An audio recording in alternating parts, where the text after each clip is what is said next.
smart yung tawag nito. Ito yung repair. So, kahit maliit ba yan, bangga pa din. Diba? Oh, ganyan yung kaliit ba yan, no? Tingnan mo ba yan, no? Yan, diba? Oh, ganyan, no? Hindi siya kaliit, diba?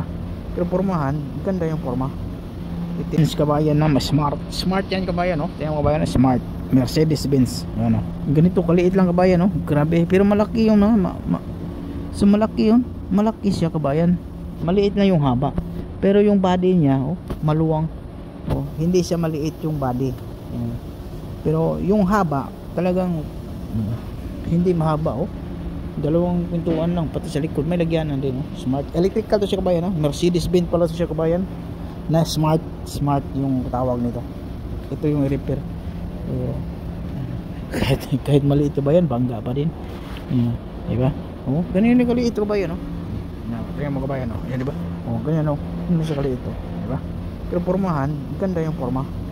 Itim pating kulay. Ayan pala pagtanggal ng hood kabayan. Yan, oh. Yung kabilaan yan bali parang clip siya. Hilahin mo lang tapos sabay hila sa taas sa hood. Tapos yun na nga kabayan. Tapos ibaliktad mo lang din yung hood kabayan para matanggal mo. Kasi mayroong naka bolt dyan, eh. So 4 na bolt dyan.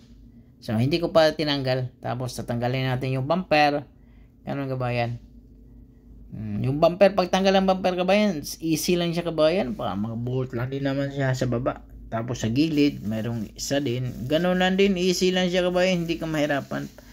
Pag pabalik-balik na kasi yung trabaho, kahit pa yung ibang sakyan na yung matrabaho mo, halos ganun pa rin. Lalo na yung mga bagong modelo ngayon kabayan, saglit lang tanggalin ng mga bumper. Hindi mo lang alam sa una, sa tingin mo, parang saan ba yung mga bultan na nito? So, kadalasan naka-clip lang. Tapos hihilahin mo lang. Ganun lang kasimple. Lalo na yung Tesla. Akala mo mahirap yung Tesla. Pag titingnan mo yung bumper, saan yung mga bolt. Pero saglit lang yan sa kabayan. Yan kabayan, oh. Ganun lang kabayan. Sa gilid naman. Yan. Tanggal na yung mga... Pero nakabolt yung sa baba kabayan, ha. Walang clip dyan kabayan. Puro bolt siya. Yan. Parang flower ata. Oh, flower yung gamit ko dyan. Yan.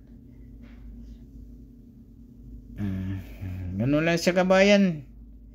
Kaya-kaya nyo na din tanggalin. Tanggal na siya kabayan, oh. Tanggal na. Tapos yung kuan pala kabayan, yung side mirror cap. Yan ang pagtanggal ng side mirror cap. Gare, oh. Diba? Ganun lang kasi kabayan, sikwatin mo lang. Kasi yung cover dyan, may bagong cover kasi nasama yan pagbangga. Sagi. Ganun lang kasimple. Sinikwat ko lang siya kabayan. Tapos dinandahan. Yung support pala kabayan, may tama yan kabayan, kaya medyo nahinto yung trabaho kasi pinalitan pa ng visa. So nag-order pa, pero brand new yan siya kabayan, hindi sikanhanan kasi mahirap maghanap ng sikanhan yan. So yun, brand new. So yan, pinalitan na natin ng bago. Pero nahinto yan siya kabayan, hindi continue yung trabaho dyan kasi pagtanggal ko, doon ko nakita. So normal naman yan siya kabayan. Kasi akala maliit yung tama sa estimator, tapos pagtanggal ng bumper, automatic may mai-add yan. Kasi yung estimator, hindi naman talaga minsan hindi tanggalin nila yung bumper. Automatic. Example kabayan, ha. Mabangga. So, tapos yung bangga sa bumper, yung small lang, bumper lang tama. So, hindi na nila baklasin yung bumper para tingnan yun sa loob. Minsan, akala nila maliit lang yung tama. Kasi akala, maliit lang to, dito lang to sa labas. So, bumper lang papalitan. Tapos pati katulad nito kabayan, tama pala yung steel support bumper. Yan ang support bumper yan, eh. Yung bakal na yan, eh.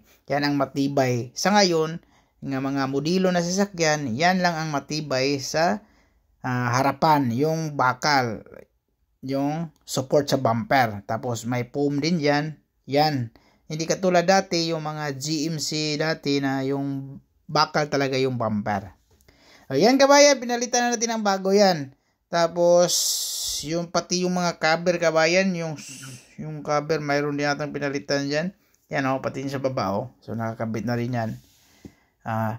Ganun lang, kuhan kabayan. Bali, tanggal kabit ka lang dito sa trabaho. Hindi ka na gaano mahihirapan. Tapos, yung repair, pag sabihin mo, matagal to i-repair, palitan ng bago yan. Pwede ka mo reklamo sa estimator na papalitan natin ng bago kasi medyo matagal yung trabaho, lalo na sa mga trabaho dito, lahat may oras yan. Hindi pwedeng bagal-bagalan mo kasi oras yung sweldo. Yun ang sinasabing oras yung sweldo mo. Ayan kabayan, nakabit na natin agad yan. Tapos yung sinasabi ko ba yan, yung kasi hindi nakita ng estimator yan, so hindi kasama sa oras. So mag-i-add ka ng pisa, so automatic dagdagan nila ng oras yon. Kasi dagdag trabaho din yun kabayan eh. Ganun ang proseso niyan.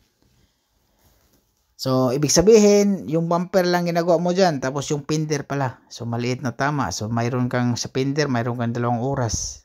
2 oras kalahati kasi maliit lang yon. Tapos sa bumper, pag tanggal kabit sa bumper, 2 oras din kalahati. So, 5 oras. Tapos yung bago na ngayon, dinagdagan ng mga 3 oras yan. So, mayroon kang 7 hour ka dyan.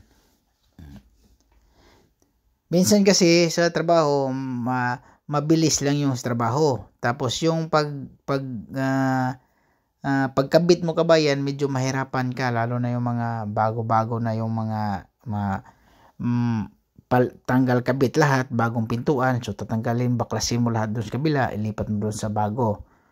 So yun ang medyo matagalan ka. So mayroong sistema naman, pero sa akin kabayan, nilista ko lahat, 1 linggo, nilista ko lahat yung trabaho ko. Lahat kabayan.